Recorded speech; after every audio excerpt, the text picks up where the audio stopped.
ইউনূস সরকার একজন খুনি।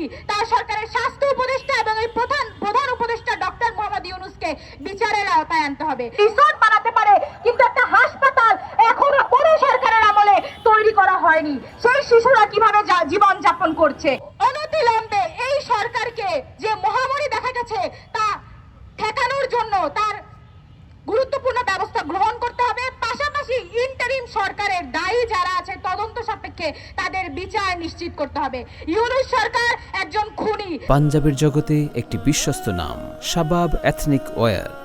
তার সরকারের স্বাস্থ্য উপদেষ্টা এবং এই প্রধান উপদেষ্টা ডক্টর মোহাম্মদ ইউনূসকে বিচারের আওতায় আনতে হবে। সংস্কারের নামে ডক্টর ইউনূস কেবলমাত্র তার ঋণগুলো মওকুফ করেছে এবং একটা ইউনিভার্সিটি করে দিয়ে চলে গেছে। বন্ধুগণ, আমরা যদি দেখি তাহলে যেই শিশুগুলো মারা যাচ্ছে তাদের পরিবারের দিকে তাকিয়ে দেখেন। তারা এই দেশের মেহনতি জনগণ, তারা ওই গরিব মানুষজন যাদের শিশুদেরকে আসলে তারা ওই মা বাপের একটা আইসিইউতে নিয়ে যেতে পারছে না, প্রাইভেট হাসপাতালে নিয়ে যাচ্ছে না।